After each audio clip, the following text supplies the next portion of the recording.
Y bueno, les doy la bienvenida a esta primera sesión del Simposio Natura de los Poetas Inmortal Materia, el mundo natural en las tramas del poema, de poéticas, estéticas y éticas. En esta primera sesión, el programa tenía previsto la participación de 4 expositores. La semana pasada, y ya cuando teníamos el programa hecho, Juan Pablo Páez notificó que no podía participar por una superposición horaria que no pudo resolver, y por lo tanto en esta sesión vamos a tener, ahí está Marcela. Hola Marce. ¿Qué tal? ¿Cómo están? Siempre con Hola, hola. problemas. No te preocupes, pero esto es así, esto es para, no es para gente ni ansiosa ni demasiado nerviosa. Hay que tener la paciencia bueno, de lo que las redes imponen. Bueno, estaba presentando a los participantes y les estaba contando, Marce, que Juan Pablo Páez no va a participar, avisó que tenía una superposición horaria. Entonces, en esta primera sesión, los participantes son Chiaretta Florencia, Alejandra Liñán y vos, Marcela, ¿sí? Y bueno, yo te pediría que te presentes como para que, ¿no? Abramos un poquito el simposio en esta estructura de diálogo y de conocimiento que nos permite esta aula virtual o esta sesión virtual. Bueno, mi nombre es Marcela Romano, yo soy profesora de literatura española contemporánea y del taller de otras textualidades que se dedica a las culturas populares en la Facultad de Humanidades de la Universidad Nacional de Mar del Plata. Y mi amiga María Eduarda me convocó a coordinar muy gentilmente este simposio que tiene que ver con la relación entre naturaleza y poesía, dado que, bueno, es uno de los temas centrales, en realidad el gran tema central de investigación a lo largo de toda mi vida. Nosotros somos un grupo que se llama Semiótica del Discurso, que se ha detenido en diferentes temáticas, pero siempre alrededor del género poético de la poesía contemporánea. En este momento estamos desarrollando la segunda parte de un proyecto que habla de tramas, redes en el campo intelectual desde entre los siglos XIX a XXI, un proyecto muy interesante que pone a actuar otros discursos y otros dispositivos para entender el campo no solamente de la poesía, sino también de lo que se está generando en torno a las autorías respecto de la red. Así que bueno, estamos muy entusiasmados con eso y mientras tanto, bueno, con mis investigaciones particulares siempre en torno a la poesía contemporánea. Así que nada, contentísima de estar en estas jornadas. Es maravillosa la posibilidad de encontrarnos aún de esta manera distante, pero que es en este momento para muchos de nosotros la única posible. Así que desde el mar saludo a la montaña y a mis amigas jujeñas tan afectuosas, tan talentosas y bueno, y muy generosas. Y a todos los pacientes, por supuesto. Gracias, Marcela. Vos sabés que siempre es un gusto tenerte con nosotros. Tenemos especial afecto por toda la gente de Mar del Plata. Las veces que hemos ido siempre nos hemos sentido como en casa, aunque estuviésemos la gente de la montaña en el mar, en otra naturaleza. Pero la montaña y la selva. Sí, la montaña, la selva, acá tenemos de todo un poco, la puna, la quebrada, en fin, tenemos de todo un poco. Menos mar, tenemos de todo un poco. Así que bueno, Me encanta compartir este simposio con vos. Y bueno, va siendo hora de presentar a Florencia Chiaretta. Nos gustaría, Flor, que vos te presentaras, dijeses un poquito qué es lo que haces y presentes tu ponencia y la comiences a leer, pero antes entremos en este diálogo de conocimiento. Perfecto. Buenas tardes a todas, a todos.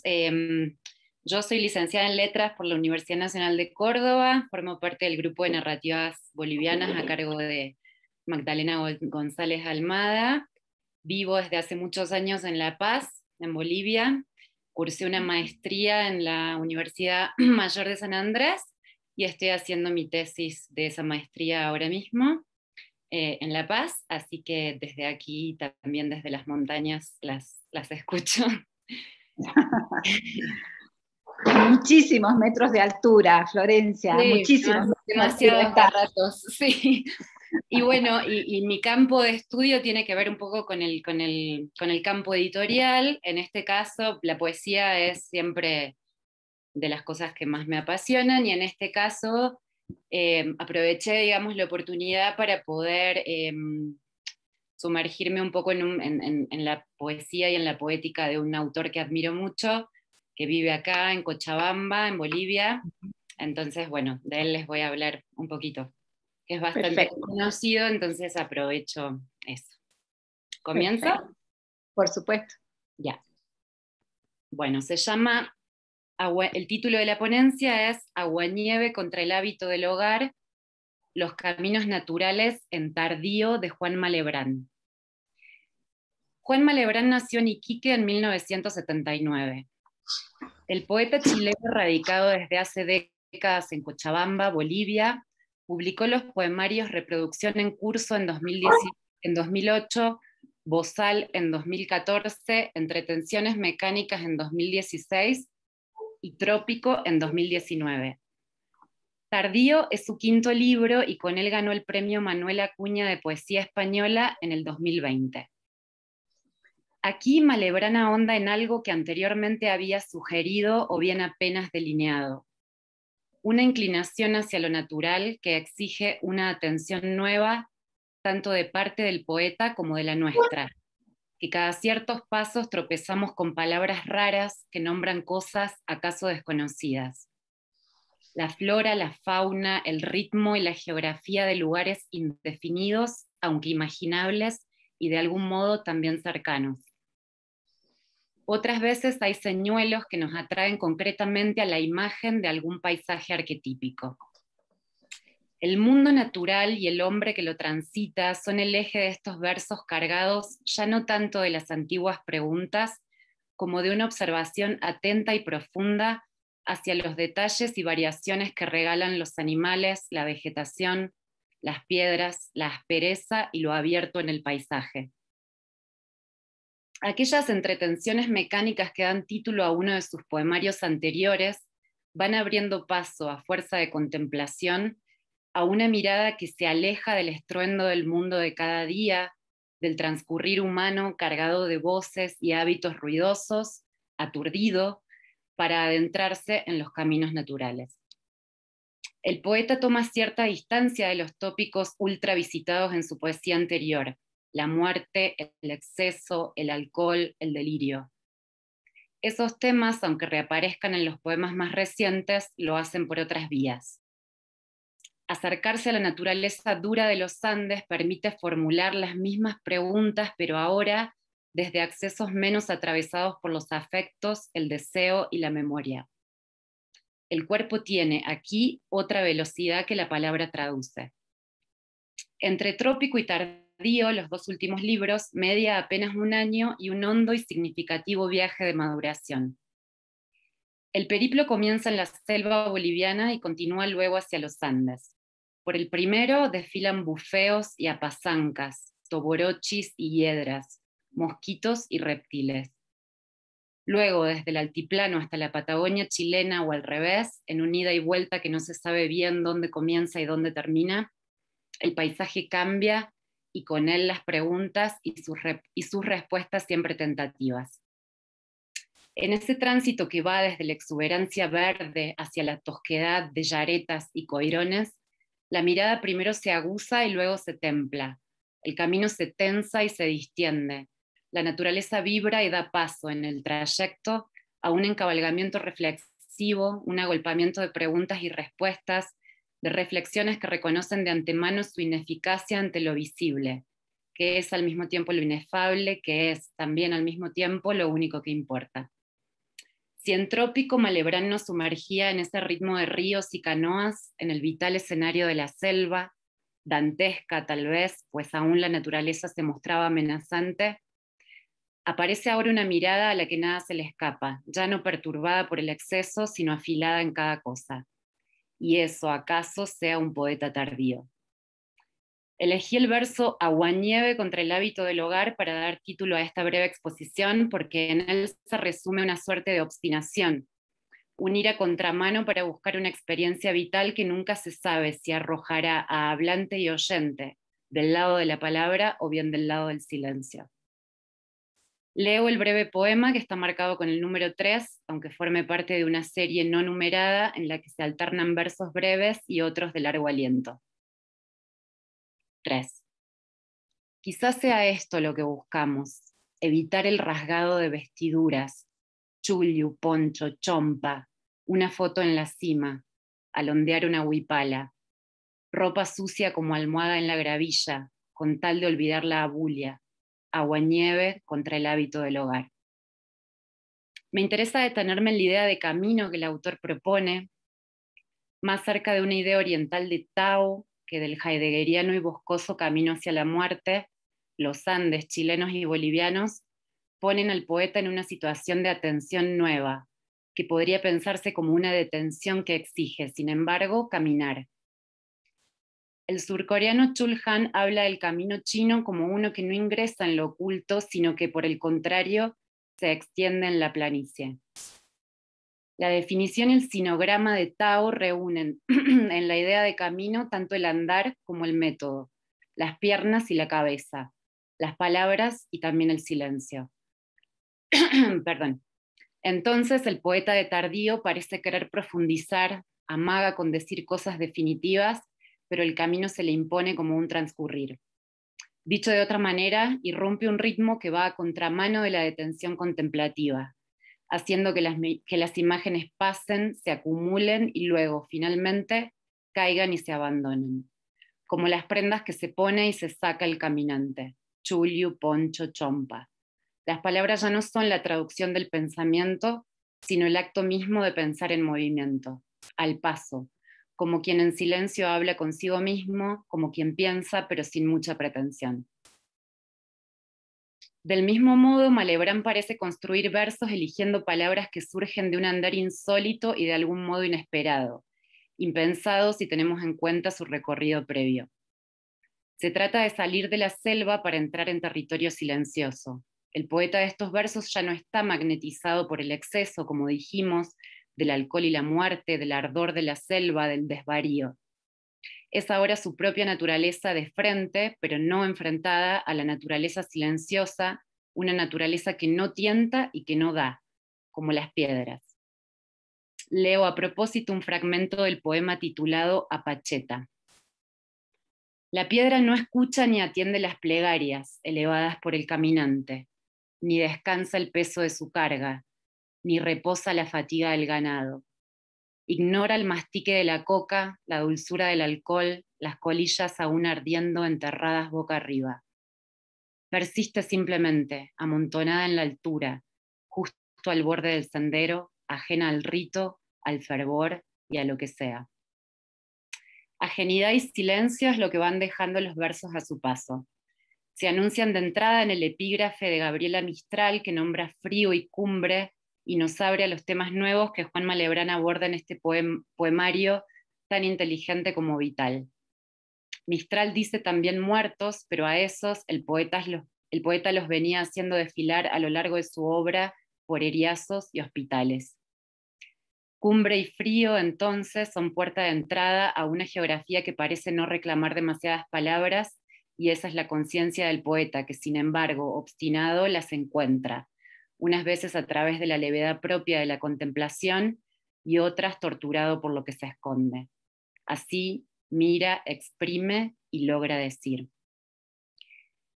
El poema que da título al libro se llama Tardío y en uno de sus versos dice: puro flujo, una afrenta a la represa mental, a los sauces y a lo amoroso del lloriqueo, a perder el miedo de perder el hilo en medio del descenso entre las rompientes de las olas y la cresta de las rocas, entre las ramas disparadas al sacudir el casco o en el goce ofrecido por un gusto distinto a la novedad. En el fragmento del poema anterior, el verso perder el miedo a perder el hilo remite a toda la obra anterior de Malebranche y se conjura en este último libro. No parece haber miedo de perder el hilo cuando se comprueba que el hilo es lo que falta de antemano. En relación a la estructura de Tardío, notamos que se alternan longitudes y ritmos, elocuentes epígrafes de grandes poetas chilenas, el primero de Mistral seguido por otro de Elvira Hernández, y 4 grandes bloques con títulos largos y de estilo más bien narrativo. Pero poemas largos y poemas cortos es un decir en un poemario que es pura distancia, puro espacio. Parafraseando el poeta, podemos hablar de estos versos como de un bastón que modifica el curso del agua en el arroyo. Hay algunos trancos largos que se dan para mí en los poemas cortos. En los extensos, en cambio, que además carecen de puntuación, cierta corriente de la escritura exige de a ratos andar con pies de plomo, saberse el nombre de las cosas para no tropezar con ellas, o hacer lo contrario, que también se puede y hasta se aconseja. No tiene importancia, solo continúa, parece decir la voz, que se castiga a sí misma por decir, que se desdice, que pasa de la palabra a la condena de la palabra sin solución de continuidad, es decir, con conciencia. Una conciencia segura de su falta de importancia. ¿Quién dijo que era necesario detenerse a decir? Lo necesario, o mejor aún, lo inevitable, es detenerse a mirar mientras se camina y mientras se frena solamente para respirar mejor. Es por eso que el poeta habla de una musculatura de la mirada.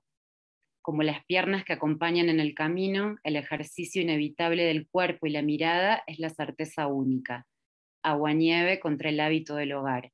Musculatura de la mirada contra la atrofia. En el camino de montaña no importa nada más que acomodar el tranco y seguir. Y la reflexión se da, entonces, al pasar. Termino con un verso que en su tono y sentido resume, creo, la potencia de este libro. Paciencia hay, está claro, opacidad, por supuesto. Gracias.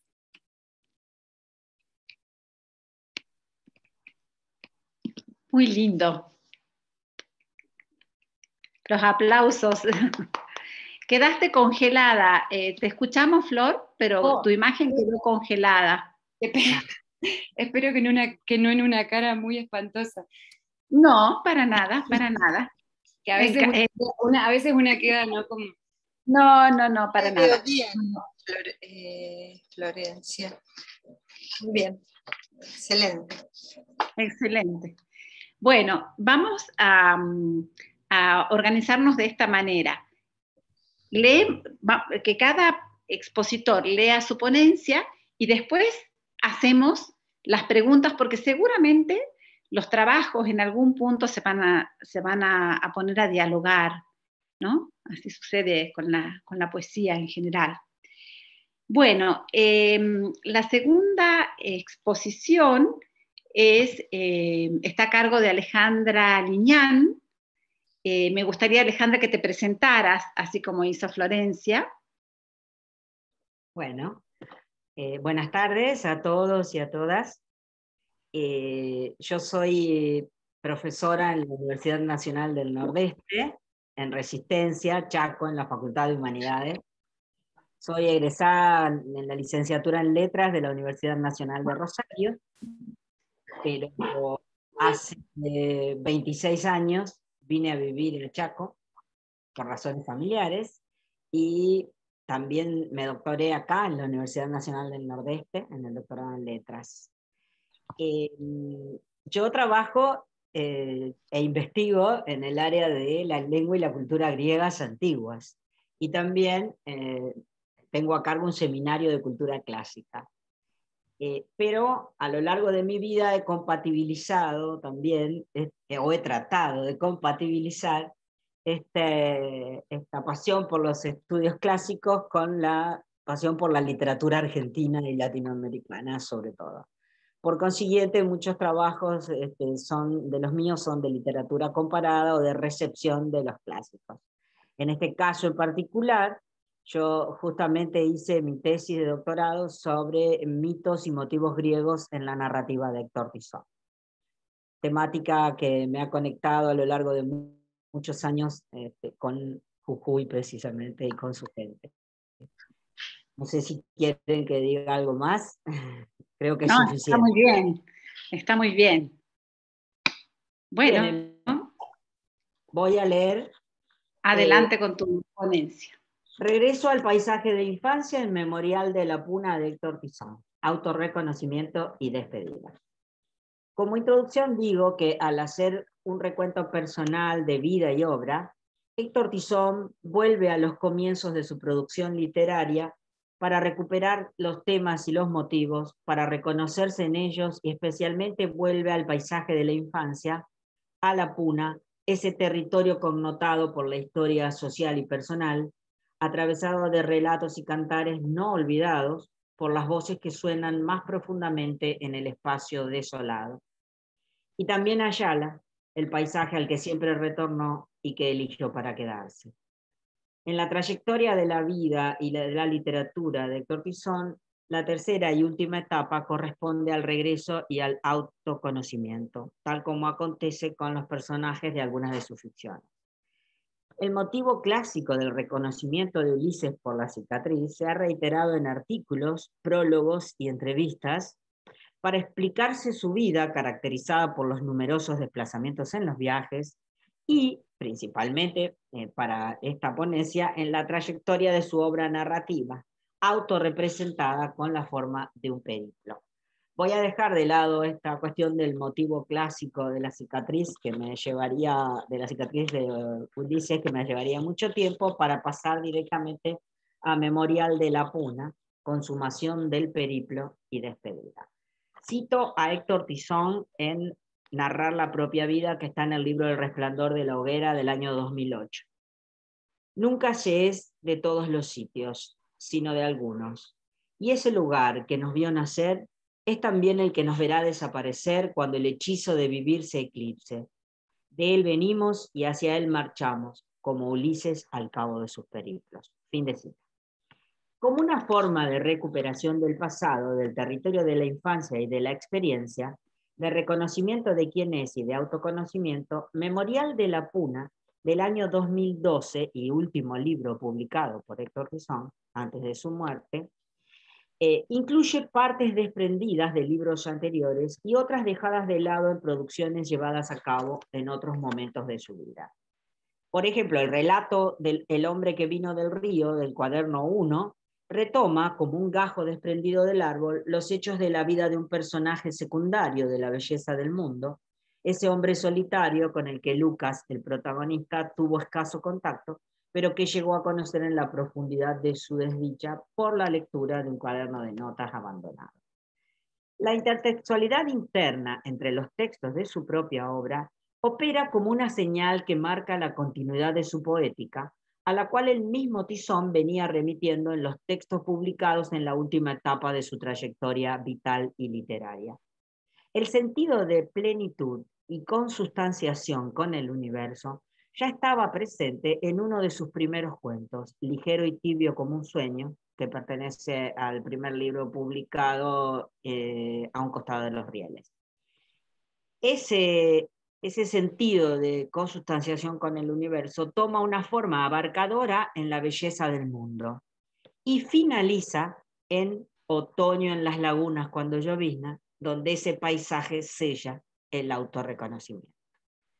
Siguiendo los conceptos de Joan Nogués, consideramos el paisaje como una manera de ver y de interpretar.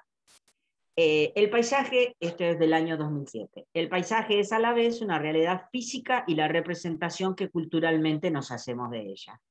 Es realidad y ficción, presente y pasado.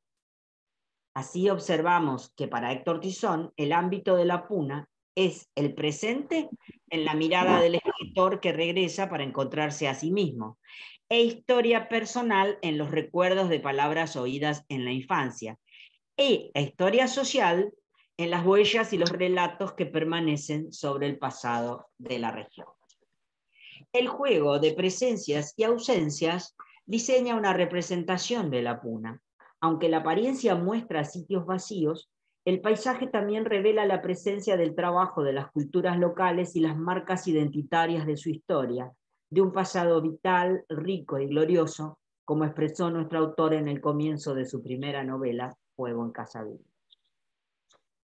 Leonor Fleming, una de las principales estudiosas de la obra de Héctor Tizón, había propuesto que la puna, como dimensión de la experiencia, es la clave de la obra de Tizón, que hay una puna que el escritor conoce e inventa desde su experiencia de hombre de frontera. Ahí cité a Leonor Fleming, 2006.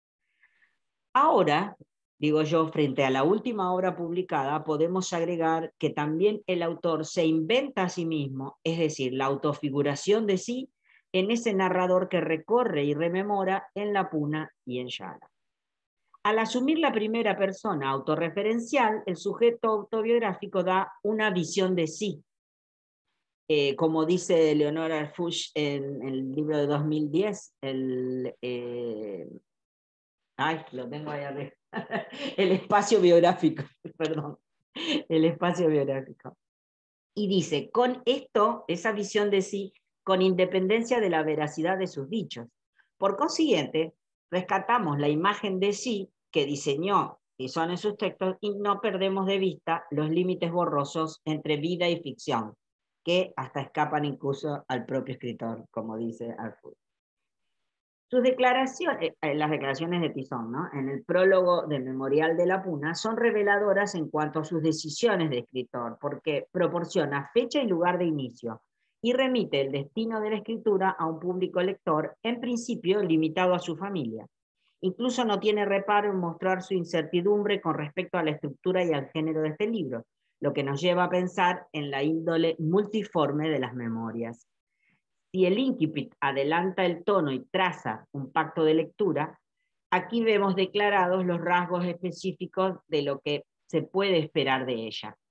Cito: serán recuerdos imaginarios de la memoria y los sueños. Ignoro si para relatar sus historias utilizaré siempre la primera persona de singular. Fin de cita.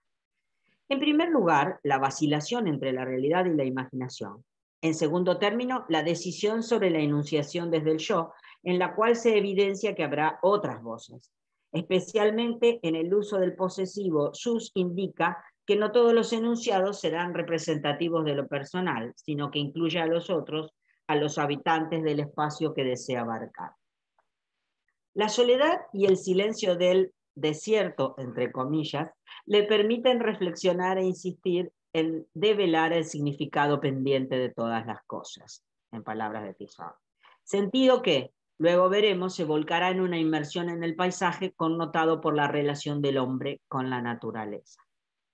Antes de empezar a describir la puna y sus habitantes, delimita cuál será el alcance de la evocación de la memoria, que en su proceso de anamnesis se concentrará en la propia vida o en los recuerdos proporcionados por personas muy cercanas, y el propósito de salvarlas del olvido, para él tan definitivo como la muerte.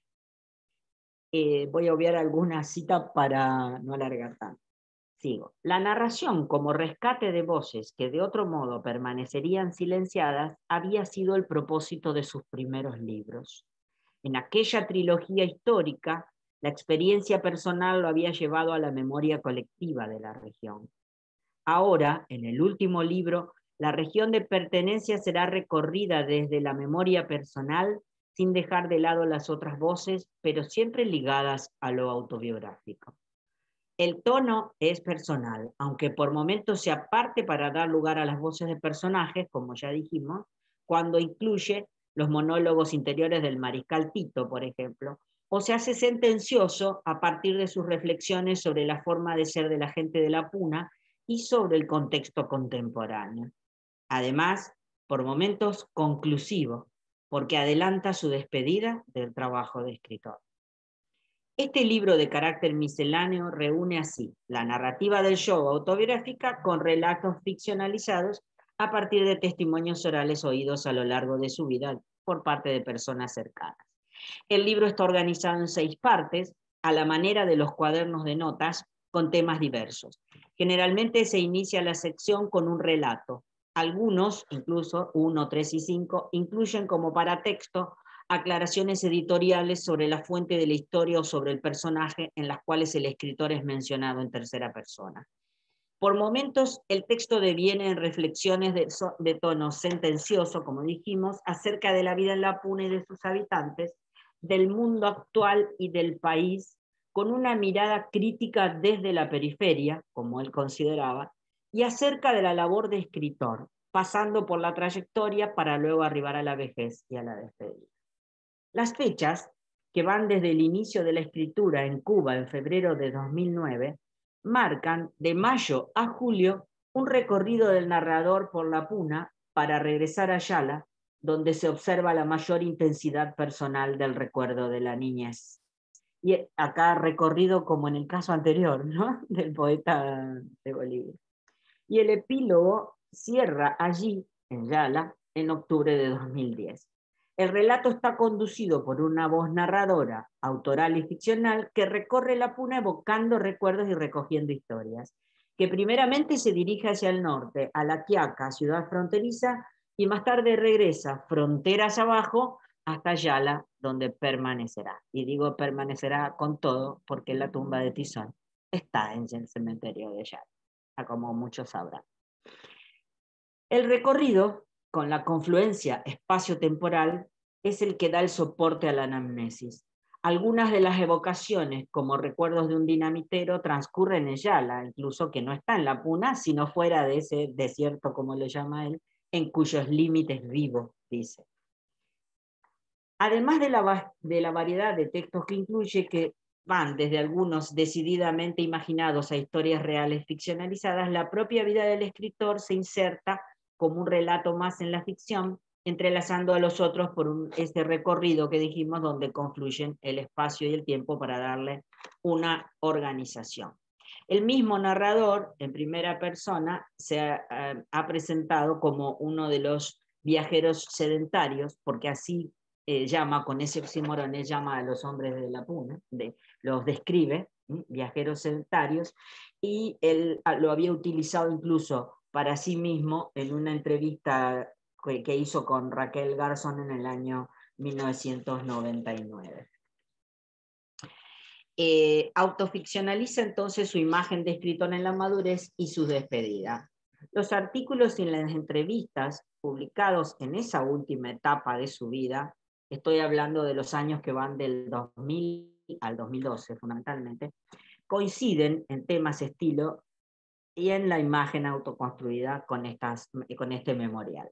En aquella entrevista había afirmado que el escritor escribe para decir, cito, aquí estoy yo, estas pocas palabras que he escrito son mi biografía, apócrifa pero mía, fin de cita. La relación de la literatura de Héctor Tizón con lo autobiográfico empezó por el contexto social, geográfico e histórico de Jujuy, que conformó su paisaje construido literariamente. Pasó por el motivo del viaje, todos los viajes propios y ajenos, que lo llevó a otros lugares y a paisajes menos situados, y finalizó en el plano más personal, no diríamos íntimo, pero sí en lo más cercano y en el recuento de su obra, o sea, en la vuelta al paisaje de Jujuy, como ya dijimos, de la Puna y de Yala. Al considerarlo desde la perspectiva que proporciona el final de la trayectoria creativa del autor, se puede afirmar que la producción literaria tizoniana integra cada una de las partes en la totalidad de una poética y una visión de mundo. Así como en su novela identificada con este título, El sentimiento de la belleza del mundo, así se llama la novela, La belleza del mundo, solo podía darse mediante el conocimiento de sí en un momento de integración cósmica durante el regreso, en Memorial de la Puna acontece el momento de plenitud propio de la edad tardía del escritor en una reconciliación con la naturaleza cuando retorna a las lagunas de Yala casi al final del libro. Cito: en el medio de la naturaleza no estoy solo ni ignorado. Todo lo que sucede aquí, entre lagos y montañas, es parte de mí mismo. Esta es mi fuerza y mi consuelo. Esta armonía es compartida con todo el resto, con todo lo que existe, porque existió antes y existirá después. Página 94. Fin de cita. El texto, Otoño en las lagunas cuando llovizna, inmediatamente anterior al epílogo, sella una despedida, con las cuentas saldadas, llegado a la edad madura, consustanciado por la naturaleza, cuando dice: aquí se enlazan el principio y el fin, puesto que este texto de regreso y despedida nos hace volver al tono y al sentimiento del retorno al lugar natal, vivenciado por el protagonista del primero de los relatos publicados, que es ligero y tibio como un sueño, y después de transitar por los avatares del recorrido, llegar a la armonía con el paisaje de la niñez. En el libro No es posible callar, del año 2004, había dicho categóricamente, cito: nadie puede huir del propio paisaje, de aquello que por primera vez vieron sus ojos al nacer. Fin de cita. En el retorno a las lagunas de Yala, en el otoño de su vida, el recuerdo de hechos pasados es el que provoca el autorreconocimiento en el paisaje de la niñez, en un estado pleno de paz y armonía con su vida y con el mundo. Cito sus palabras para finalizar.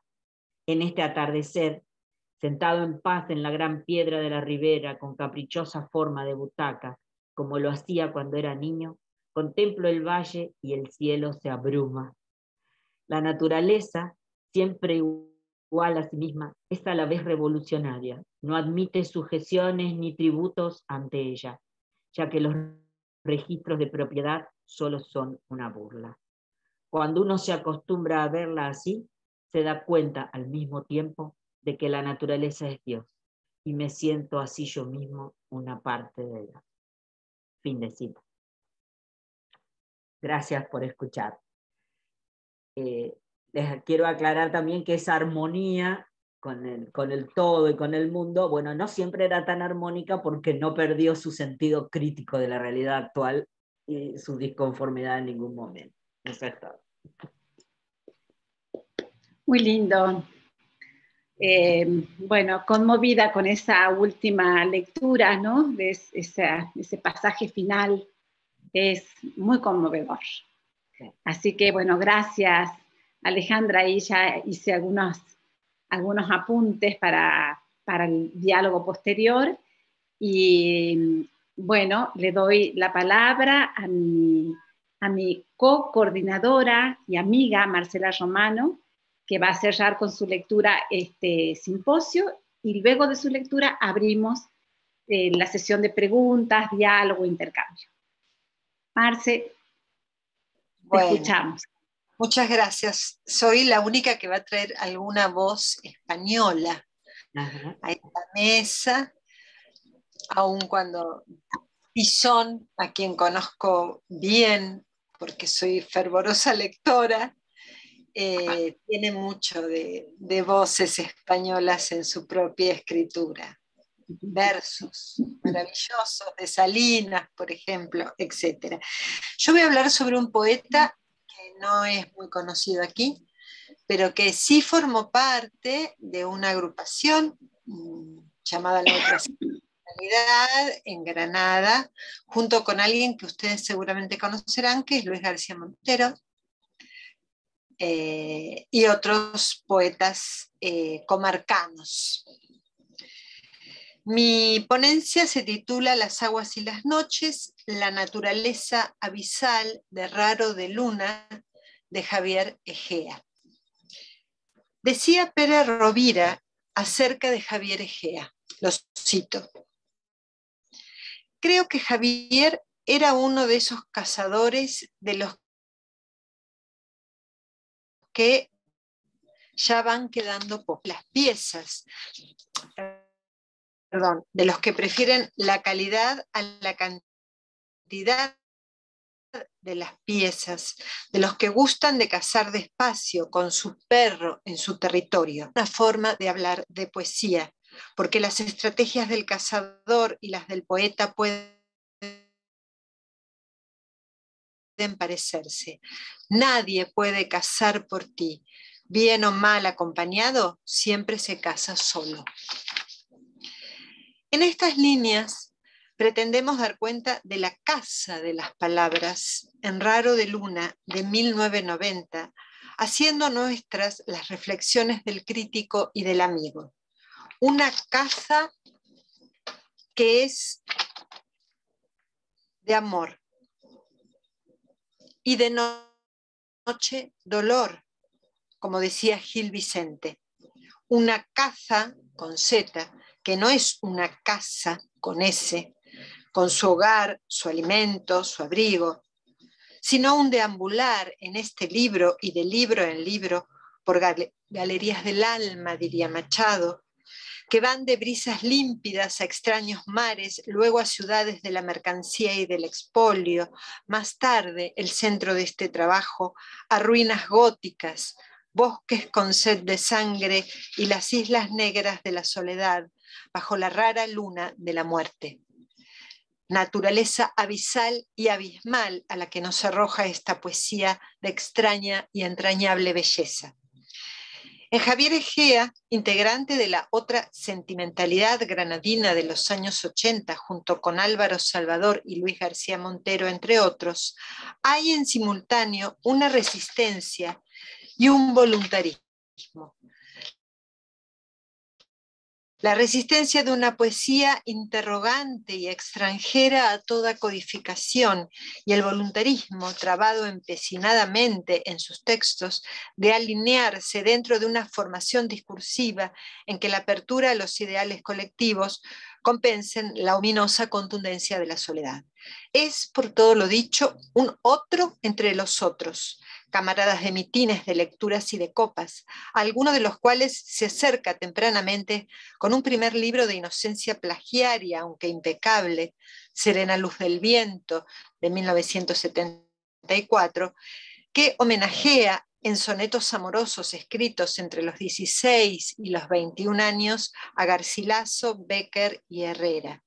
Después, A Boca de Parir, de 1976, libro de tránsito, libro de la transición, en el que ensaya una escritura implicada en las luchas colectivas.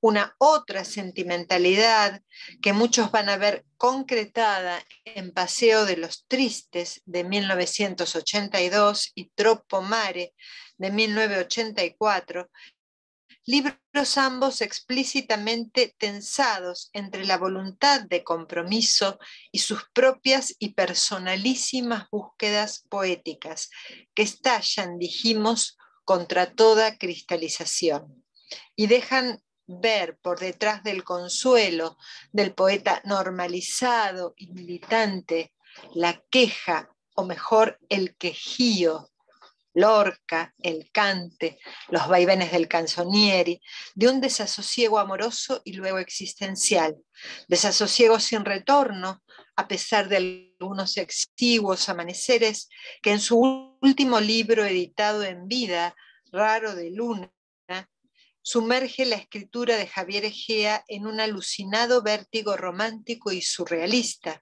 con Drácula de fondo, ese insomne flaner de la noche, el monstruo cansado de la vida inmortal y sediento de la sangre de los amores imposibles. Beethoven, junto con Bécquer en su leyenda El rayo de luna, y su locus nocturno, poblado de balbuceos y correspondencias simbólicas, serán las autoridades convocadas para la elaboración del título de un libro dividido en 4 secuencias: Sombra del agua, Príncipe de la noche, en la que me detendré por razones de tiempo, Las Islas Negras y el poema que constituye la sección final, titulado también Raro de Luna. sonata, el mismo, que se esparce en 3 movimientos.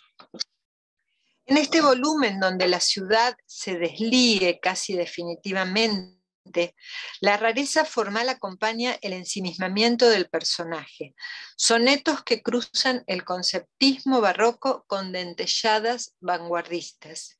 Canciones, extraños ovillejos, rimas brevísimas con ecos románticos y ritmos de la poesía tradicional, soleares y el largo poema del final en el que campea, protagónico, el surrealismo con sus impertinencias gramaticales, su léxico filoso, las figuras del sueño y sus paisajes destartalados, desde los que asoman Aragón, Eluard, Bretón y asimismo el Alberti de sermones y moradas.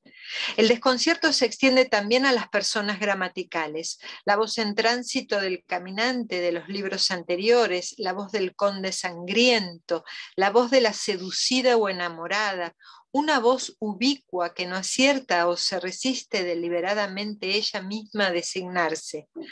Aguas negras, bosques sombríos, jinetes trágicos, dientes y mellas, lobos, ojos centinelas, cartas y telegramas, la forma es el fondo, que van y que vienen como en la novela de Stoker, como la misma condición de relato que impregna los poemas, dan cuenta de la casa de amor en clave gótica, la casa del superviviente impelido a matar por el hambre de amor, enfermedad y destino, y a la vez condenado a la inmortalidad cuando el deseo del todo ahora desnudo es la muerte.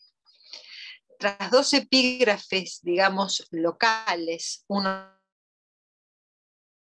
de García Lorca y otro de Alberti, los 4 sonetos de la primera sección, Sombra del agua, son naturalmente nocturnos.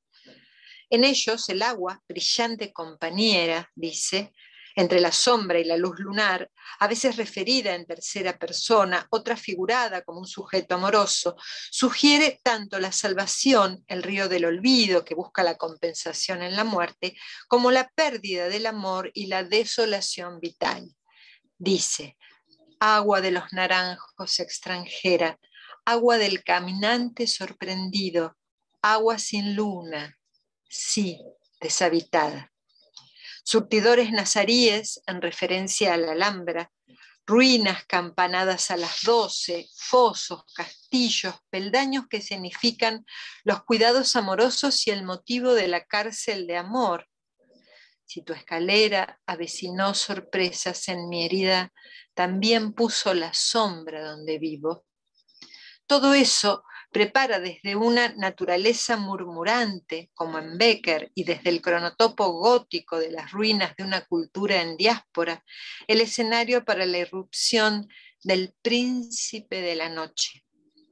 El antihéroe legendario de la segunda y tercera sección, metáfora eficaz de lo negado, lo marginal, lo solitario, es presentado mediante un epígrafe extraído del diario de Mina Hacker, porque nuestro enemigo está en el mar, con la niebla a sus órdenes. A su vez retomado en la última canción de esta segunda serie, donde Drácula es convocado por una voz que no se sabe de dónde viene, si es masculina o femenina, como fatalidad compensatoria, como la misma muerte, contra la soledad. Dice el poema, todo estaba perdido a la sombra del bosque perdido. Con la niebla a tus órdenes, príncipe de la noche, llegaste generoso de negras flores. No te vayas ahora que asedia el frío. En el árbol del bosque, en el árbol vacío, en el árbol del bosque vacío.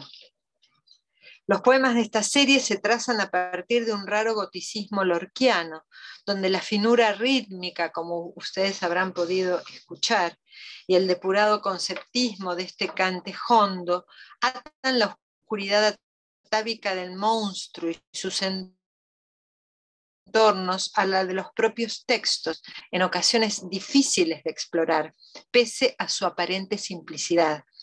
Detrás de cada uno de ellos y entre sí parece desplegarse una progresión argumentativa que reproduce, junto con el fluir del agua y de la sangre, protagónica de la sección anterior, la presencia simbólica y anticipatoria de los sueños y los desplazamientos físicos y textuales de los que escapan y de los que buscan, como en Drácula, la novela original.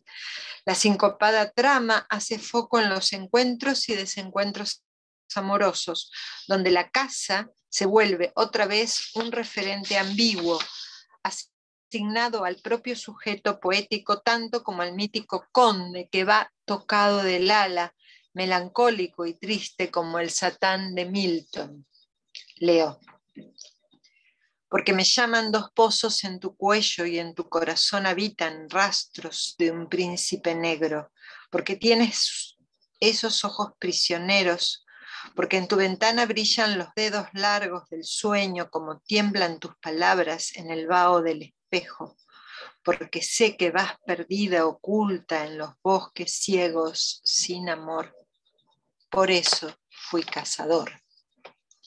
Como muchos han visto en este y otros monstruos, Drácula es uno de los arquetipos prometeicos que se integran a la genealogía de la rebelión satánica, iniciada en aquella villa Diodati por el doctor Frankenstein de Mary Shelley, y seguida luego por una extensa serie textual que incluye a Byron, Lautréamont y en España a Espronceda. En Inglaterra fueron los estragos de la mentalidad previctoriana y victoriana los gestores de la ironía romántica y posromántica, una escisión identitaria que cifra la contracara del imaginario racionalista y de la severa moral impuestos. Estos excesos, estas excrescencias de la naturaleza humana en Drácula, la mezcla de dos reinos, mitad hombre, mitad bestia, informan acerca de una anormalidad, como pensaba Foucault, una mutación insumisa, si se quiere, positiva ante el control biopolítico. Un poshumanismo en devenir en el que las leyes de la naturaleza y del contrato social son alteradas por una monstruosidad que, como lo siniestro freudiano, tan bien expuesto por Wilde y Stevenson, no es tanto, escribe Gabriel Giorgi, exterior y pura alteridad respecto del hombre como un interior internalizado. Y agrega que en estas figuras puede leerse, vuelvo a citarlo, menos la instancia de una normalidad que la de una anomalía, un suspenso de la norma, una exterioridad de la ley o un estado de excepción de lo humano. Drácula es un desvío incluso de su propia eugénesis, y ahora estoy siguiendo a Antonio Negri. Ni la sangre noble ni el buen nacimiento alcanzaron para frenar su impulso a la vez tanático y libidinal por fuera de la economía del ser en la racionalidad clásica.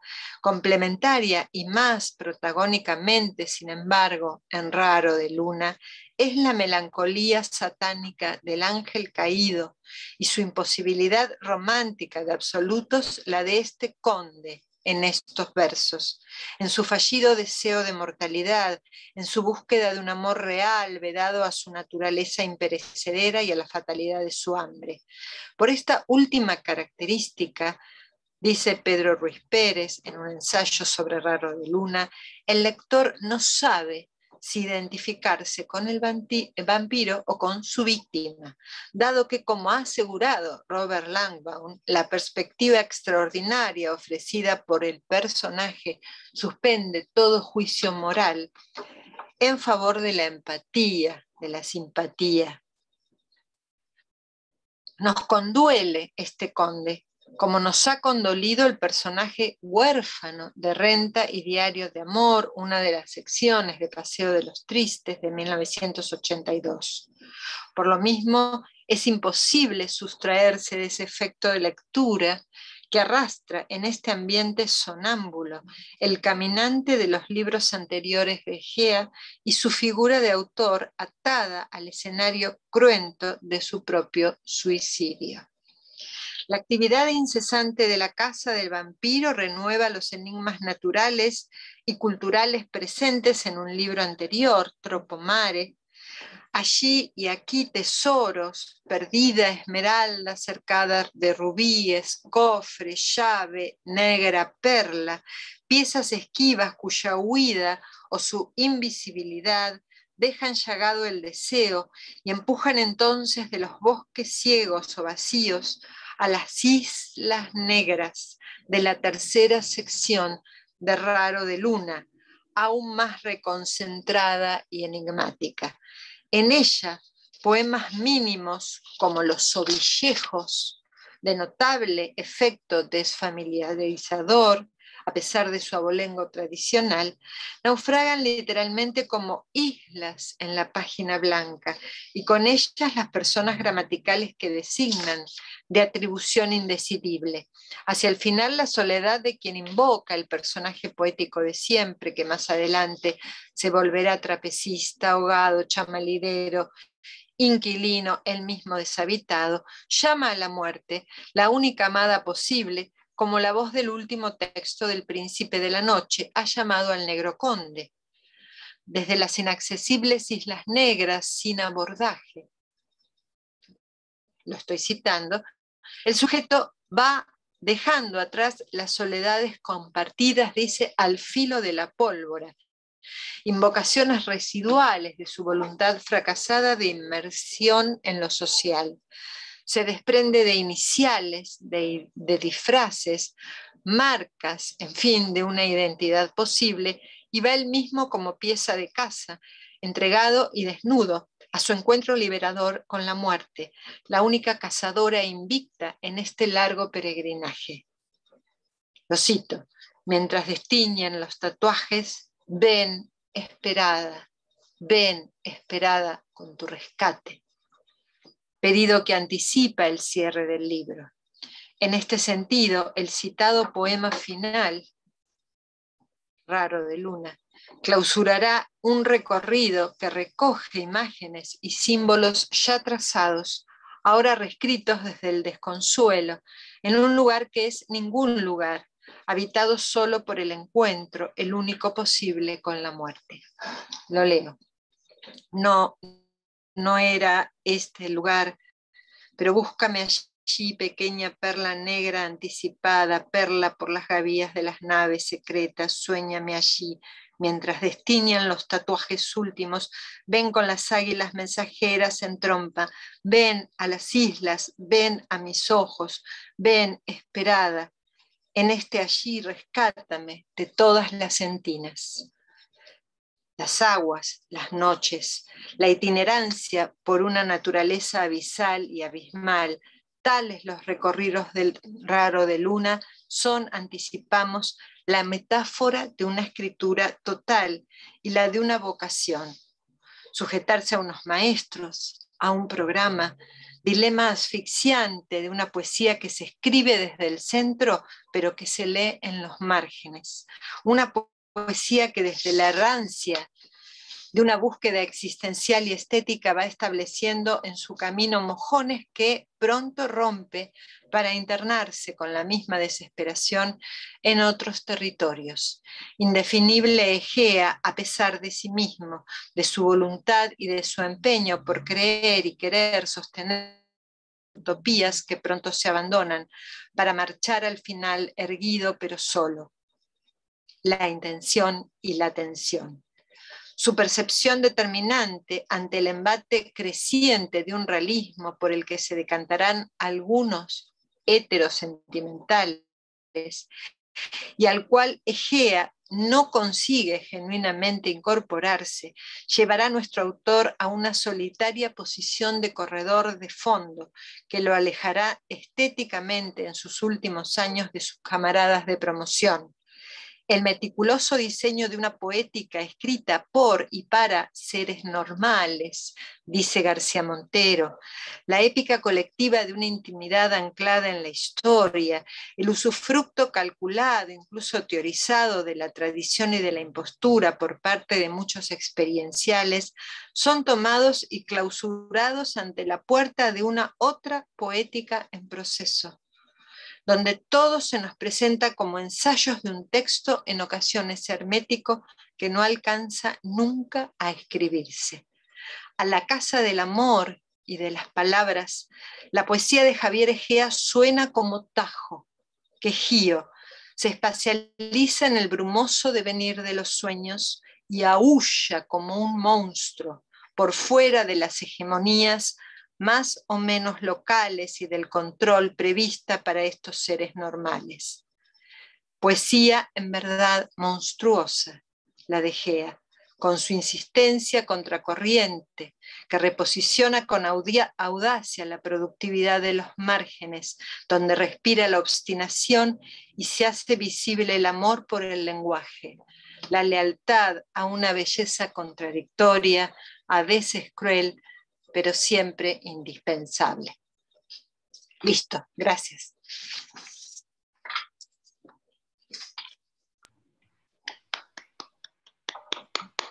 Fabuloso, Marce. Qué hermosos trabajos. La verdad, los 3 trabajos han sido un deleite de escuchar y de seguir. No sé si hay entre las personas, la audiencia, alguien que quiera iniciar la sesión de preguntas o de comentarios. Han sido trabajos muy provocadores, ¿no? Provocadores de asociaciones y de reflexiones y sobre todo de muchísima emoción. ¿Sí? A mí me han emocionado los 3. Magdalena González. Bueno, Magdalena. Hola, ¿qué tal? Buenas tardes. Hola, ¿qué tal? Buenas tardes, Magdalena. Voy a aprender un ratito, sí. No quería aprender antes para no distraer. Mi pregunta sería para Flor. Bueno, primero felicitar a las expositoras porque me parece que los trabajos estuvieron muy, muy interesantes, muy lindos. Quería preguntarle a Florencia sobre el poeta que ella trabajó. Quería preguntarle cómo se inserta este poema en el campo, este poeta, perdón, en el campo literario boliviano, o en todo caso si es uno de esos escritores que por ahí, aún estando en el extranjero, todavía son incluidos en sus campos literarios nacionales. Gracias. Sí, exactamente eso último. Malebran defiende mucho el concepto, milita, podemos decir, el concepto de lo transfronterizo. Entonces tiene mucho un movimiento con editoriales, con festivales, en los que se promueve muchísimo la interacción entre el norte chileno, el sur peruano y Bolivia. Entonces está como él bastante a cargo y al frente de esa movida, pero su poesía concretamente sí me parece que tiene mucha más visibilidad en Chile que en Bolivia. De hecho, acá es bastante desconocido, aunque cada vez más, sobre todo a partir de este premio que ganó el año pasado, que es un premio mexicano, pero muy contundente, digamos, sobre todo a nivel monetario. Fue un premio que significó en dinero una suma desconcertante para un poeta de esta trayectoria, digamos, que venía siendo como bastante lateral en un punto, viviendo en Cochabamba además, como muy periférico. Entonces creo que esto sí ahora lo posiciona un poco más, ojalá, en un panorama más visible, ¿no? Pero sí, concretamente se ha sostenido, digamos, con becas del gobierno chileno, que es lo que suele suceder en ese país con la poesía, ¿no? Gracias. Muchas gracias. Gracias. ¿Alguna otra pregunta? Bueno, a mí, ya que se produjo el silencio, a mí me sorprendió que en las tres ponencias trabajaran textos, los últimos textos. Entiendo que Malebran puede seguir escribiéndose, obviamente, pero entendí, Florencia, si es que estoy en lo cierto, que Tardío, respecto de la poética anterior, marca como un quiebre, ¿no es cierto? Toma distancia respecto de temas que venía trabajando Malebran para introducirse de lleno en esa idea de senda, ¿no? De sendero, del caminar, del recorrer un paisaje determinado, ¿sí? Y que eso implica un estado del espíritu distinto al que venía sosteniendo en sus poéticas anteriores. En Memorial de la Puna, ¿no? De Tizón, también hay esa idea de texto conclusivo, de texto de balance, donde Tizón también se enfrenta, ¿no es cierto?, es como una especie de final de recorrido, ¿no?, de final de recorrido, en donde de nuevo el sujeto se evalúa, ¿no?, como parte de un universo natural. Y Raro de Luna de Javier Egea me parece también, siendo que es una obra final, ¿no? Marce, entendí que es la obra final. Es el último poemario editado de él en vida. Después, en 2000, se cumplieron los 10 años de la muerte de él en 2009, y a partir de ese momento se inició todo un proceso de, digamos, canonización, para decirlo rápidamente, de un poeta que había estado bastante marginado, digamos, del impacto editorial más masivo. Entonces se recopiló la obra inédita también, y se agruparon unos poemas que ya en vida de Egea él había considerado que formaban un libro, y que siguieron a Raro de Luna, titulados Los sonetos del Diente de Oro, en homenaje a Pedro Navaja, el personaje de Blades. Sí, sí, sí, sí. Y luego un montón de obra inédita, pero eso sí que no, o sea, está editada, pero no con la conformidad de su autor. Claro, entiendo que, digamos, el último poemario escrito y publicado, ¿no?, por el autor fue ¿no?, Raro de Luna. Y además muestran, a ver, los tres poemarios muestran estados del espíritu, eso quería decir, estados del espíritu de un yo que se percibe, ¿no es cierto?, en un entorno, en un determinado entorno, es decir, que necesita, como en el caso de Egea, de esos paisajes abisales, ¿no?, que terminan siendo como no lugares. En el caso de Tizón, la puna, ¿no?, que es como el retorno al paisaje de la infancia, pero un paisaje que está cargado de voces y que está cargado de contenido social, ¿no es cierto? Y en el caso de Malebran, ese tardío, que es un paisaje, a ver, me parece que es como una apertura, ¿no? No como una clausura, sino como una especie de apertura hacia un nuevo estado del espíritu y probablemente hacia un nuevo tipo de poética. Esa es digamos, la conexión así, con la simple lectura, la simple escucha en realidad, que me permito hacer. Pero me interesaría saber, ¿no es cierto?, en el caso de Malebran, ¿sí, Florencia? ¿En qué sentido esa idea o ese nuevo momento o esta especie de fractura en la escritura tiene que ver con ese otro compromiso del que has hablado, ¿no? De el situarse como un representante de un tipo de poética que integra una región de frontera, ¿no? Llamémosle la región surandina, podríamos nombrarla así, ¿no? Es decir, si es que el poemario tiene que ver con ese posicionamiento, ¿sí? Digo, esa es mi pregunta. Después voy a hacerle a Alejandra otra y después a Marcela otra, pero primero, para no perder el hilo, a ver si es que me la puedes responder. Claro, sí, creo que exactamente se trata de eso, de recuperar de repente el sentido de esta apuesta, ¿no? Por esa triple frontera, ¿no? Porque en sus poemarios anteriores el foco estaba muy puesto en Chile, de hecho, como lo menciono varias veces, ¿no? Esta idea del exceso del alcohol, de cierto delirio de juventud, ¿no? Y de repente este tardío, sigue siendo un poeta jovencísimo, lo que sea, pero en este tardío hay una idea de encontrarse con los espacios desde otro lugar que no es el de los afectos y el de la cercanía con los congéneres, ¿no?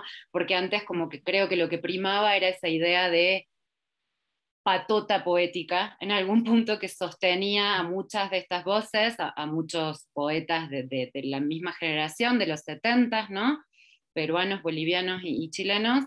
Entonces es como un correrse un poco hacia una búsqueda más personal, pero al mismo tiempo que integra estos territorios desde una estética, ¿no? Bien. Bien. Sí, y me parece como que, sí. No, seguí. No, además, esa estética, por lo que estuve así escuchando de los poemas, se conecta bastante con la estética de la puna, ¿no? Que dibuja Héctor Tizón, esa idea de, a ver, pienso, Alejandra, en ese Tizón que por un lado intenta mirar al hombre que habita la puna de una manera determinada, ¿no? Hombre y paisaje, que además, digamos, Tizón es como que los observa e intenta ser como un intérprete de ese modo de existencia, ¿no? Y en ese sentido, ese modo de existencia de alguna manera se está aproximando a esa idea de paisaje que intuyo aparece en Tardío de Malebrán, ¿no? Es el sujeto que está más instalado en un estar, tomando la idea de Kush, ¿no? En un estar, que en un ser, ¿no? Y ese estar es un estar en relación con los elementos del mundo natural. Yo creo que Tizón, de alguna manera, ¿no? En ese memorial de la puna, vuelve sobre esa idea, ¿no? Del sujeto que está con, ¿no? Aunque lo hace contemplativamente, que no tendría que ver con la idea andina de cómo se habita el paisaje. No hay una idea de contemplación o introspección, ¿no? Pero no sé si soy clara, si es que se podría pensar, ¿no? En esa idea del paisaje de la puna, desde esta mirada final de Tizón, como un paisaje que recupera estas maneras de estar, ¿no? De un tipo de sujeto que habita un tipo de paisaje particular, que es justamente la puna. No sé, Alejandra, si eso se puede conectar como para... Por una parte, es cierto que se me escucha, que es un estado contemplativo sobre el estar de otros, en todo caso, que pueden ser un poco diferentes a sí mismo, pero que de todos modos se expresa no solo con la visión, sino que esos otros están en gran medida en la obra de Tizón, en esta, en parte, y en algunas, como las primeras, plenamente, a través de sus relatos, de sus discursos, de sus textos. O sea que la presencia es de voces también de los otros. Y en cuanto al estar en sí de él, bueno, me parece muy buena esa idea que estás exponiendo, pero yo, o sea, lo pienso porque ese estar, cuando recorre, en cuanto a la puna, es más bien de movimiento, de recorrido. Y entonces es el espacio que se va recorriendo y las voces que aparecen en ese espacio o los recuerdos de. Pero cuando hacia el final, que es lo que más me sorprendió, se instala la mirada en Yala y en esas lagunas, pasa a una visión que yo la había calificado, bueno, una suerte de panteísmo existencialista cuando lo pensé en la belleza del mundo, o en esa, porque son una suerte de visiones a través de la contemplación reiteradas. Pero es un momento de contemplación fugaz, pero en el que él se siente inmerso en el universo, es un estado especial. un estado especial. Es decir, que no es solo contemplación, se constituye así y se reconoce también en ese estado. Bien. Lo que ocurre en particular es que está totalmente asociado a la infancia, que es, claro. Prosperi lo dijo en su conferencia, que es lo que siempre se busca, ¿no? O sea, Sí. y yo no sé las palabras, no recuerdo las palabras textuales, pero que siempre se está buscando eso que es el estado. Claro, eso que siempre se busca, que es como una vuelta a una dimensión de lo continuo, ¿no? Que es lo que procura la fractura estética, ¿no? Quienes han leído ese libro precioso que se llama De la imperfección de Greimas, donde él analiza lo que es el estado de estesis o la fractura estética, ¿no? En realidad la fractura es un momento en que el sujeto se vuelve, ¿no? Es decir, el sujeto que siempre está eyectado o está, digamos, disyuntado del contexto o del mundo, llamémosle mundo, percibe por un instante el retorno a un estado de continuidad, ¿no? Que es, bueno, la experiencia estética, la experiencia erótica, la experiencia mística, son las tres experiencias que proveen. Y a mí me sorprendió porque, por otro lado, Marcela, el trabajo de Gea, ese final, ese ven, ¿no? Ese llamado, ¿no? Que es el llamado a la muerte, que además no está nombrada, también es como un reclamo, ¿no? A ese retorno a un espacio de contigüidad, ¿no? No sé si podés agregar algo, porque además ese es otro estado del espíritu, pero también el hombre enfrentado. Pero ahí, claro, lo que pasa es que es un libro, digamos, que resume otros libros, y en realidad ese llamado es el último de los llamados que se pueden hacer.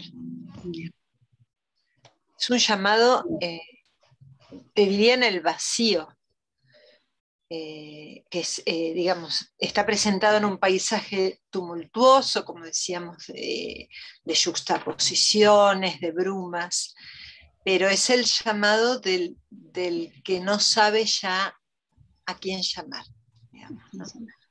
No hay, me parece, continuidad, sino búsqueda de un corte. Lo que pasa es muy difícil analizar, como yo en algún momento menciono, la poética de Gea desprendiéndose de su imagen de autor, claramente un Larra, para decírtelo, bien, de bohemio, noctámbulo, alcohólico y suicida, porque finalmente lo que hizo Gea fue en el año 1999 pegarse un tiro con una escopeta de caza, ¿no? Entonces es muy difícil leer esos textos sin esa sombra, en el sentido freudiano, sin esa sombra, porque hay ahí no sé, es difícil pensar en un estado de contemplación o de entrada en una instancia siguiente. Yo creo que es el llamado del ruego del final del que viene, bueno, bebiendo la sangre y se quiere morir, claramente. Bebiéndose los vientos. Bebiéndose la misma sangre. A mí me interesó mucho la lectura de las chicas y vi en esa mirada, ¿no?, a la naturaleza de Tizón, al que conozco bastante, como decía, porque me encanta su literatura, y en la de Malebran, al que no conozco nada, y es un poeta que me ha encantado, la verdad, te lo agradezco porque no lo conocía. Esta imagen de la mirada en tanto viajero sedentario en ambos. ¿Cómo lo ven? En Tizón claramente, ¿no? Pero ¿cómo ves? Vos hablaste en algún momento del Tao, ¿no? De esta nueva etapa, digamos, en donde él intenta entrañarse, ¿no? En algún sentido con esa tierra adoptiva. Totalmente, un poco en el mismo tono de lo que venías Perdón. No, desde ese lugar que es, que recorre al mismo tiempo que incorpora desde un estar, ¿no? Como decía Eduarda, digamos, ¿no? Que es un estar, no sé si contemplativo, pero sí, es una no acción, digamos, es un principio del Wu Wei taoísta, en Exacto. un punto, Uh-huh. ¿no? Sí. Un poco lo que hablabas de Gea recién en relación a su vida, a su tormento, hay algo de eso en mi vinculación con este poeta y con su poesía, ¿no? De conocer mucho una biografía, y tal vez traté como de recuperar en este poemario la parte en la que ese estar, los poemas en los que ese estar aparece más ilustrado de alguna manera, pero hay otra muy tortuosa también que sí esbocé algunas líneas en relación a eso, que tienen que ver con una pregunta permanente en relación al significado, ¿no? Y el poeta está todo el tiempo como tropezando con eso, y hay una parte que es eso, que es efectivamente tortuosa, en la que ese estar termina siendo una especie de resignación. El camino, bueno, es lo que hay y es el andar, y en ese sentido la idea de Tao también se lee como un poco resignada, ¿no? O sea que no es no hay acceso posible a la respuesta, pues caminemos, ¿no? Una cosa así. No sé si resignación es la palabra, pero una asunción, una aceptación, asumir que esto es un poco la vida lejos del exceso al que estaba acostumbrado, ¿no? Entonces, Claro, o sea, cobra otra dimensión esa quietud, digamos, ese viajero sedentario en relación con lo anterior, que debe ser bien interesante de leer. es súper intenso, la muerte del padre tiene un peso muy fuerte, y lo que me interesó ahora es hacer el contrapunto con el poemario inmediatamente anterior, que también es del paisaje, pero es de la selva. Entonces siento que hay un camino bien marcado entre esa cosa caótica, urbana y no sé, del exceso, la selva, que ya es el paisaje, pero sigue siendo el exceso, y después la montaña, ¿no? Entonces hay como un camino marcado. Súper interesante. Para completarte la pregunta que me hiciste, yo omití, porque no daba el tiempo, hacer referencia a la leyenda de Becker. En El rayo de luna, digamos, el texto beckeriano en el cual se inspira Raro de Luna, el personaje termina desquiciado, loco, detrás de un rayo de luna que creyó que era una mujer, en una noche parecida a la de Raro de Luna, ¿no? Sobre todo a la sección del príncipe. Entonces ahí hay, ¿no? Como la homologación de, bueno, sí, es un libro romántico, más que surrealista. Sí, sí, tremendamente. Ahí Mariel Quintana quería decir algo, ¿sí? A ver, Sí, Mariel, yo ponía ahí que justamente me había llamado la atención el título del poemario de Egea, ¿no? El raro de Luna, y bueno, creí que tenía que ver con esto que habías hablado de Becker, y bueno, y también la obra de Beethoven, ¿no? Claro. Como que resuena, ¿no? Y en relación al extrañamiento y a la experiencia estética, esto de la rareza, ¿no?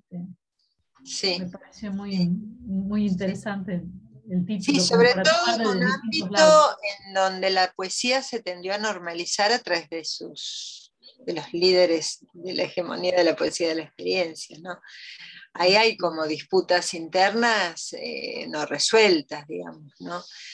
Y el posicionamiento de Gea en ese sentido fue un posicionamiento muy difícil de encuadrar. Alguien que venía del mismo grupo, como desemboca en un libro como este, por ejemplo, ¿no? Más allá del cariño que se le podía tener, evidentemente le rompió el molde en un punto, ¿no?